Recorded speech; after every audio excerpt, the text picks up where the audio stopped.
Because there are so many factors that led to our affordability and displacement crisis, there is no single solution, and we need to be taking a multi-angled approach.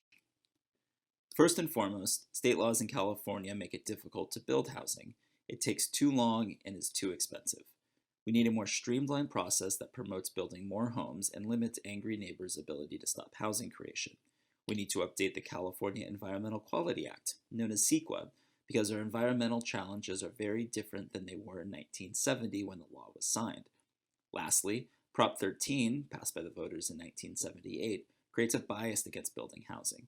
This is because cities around the state can generate more tax revenue by building office and commercial, since that type of property flips or resells more often than housing. Every time the title changes hands, the property tax resets to market value, which is almost always higher. Both CEQA and Prop 13 were well intentioned, but need updates considering today's challenges. At a regional level, the 9-county Bay Area does not coordinate well. 101 independent jurisdictions, dozens of transit agencies do not operate as one. This lack of coordination hurts the region as a whole. Perhaps most importantly, we need pro-housing voices to speak up directly to elected leaders in order to create change. Decisions are made by those who show up, and we desperately need more pro-housing voices speaking to politicians all over the Bay Area. At a local level, we need to be innovative in our housing creation.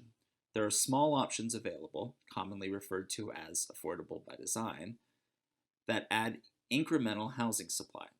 We also need to change local laws to incentivize building housing in San Francisco along transit corridors and on underutilized land. We need to find funding mechanisms to build subsidized affordable housing for low-income and middle-income San Franciscans, because teachers make too much money to qualify for traditional low-income housing. We also need to be thinking long-term, since it took us 30 years to create this problem. While many of the new units today may be too expensive for most residents, it does become relatively more affordable over time. It can take upwards of 20 to 30 years for those homes to become more affordable, but it happens. Part of the reason we're in the affordability crisis today is that we limited the amount of housing being built for decades, and we're paying the price.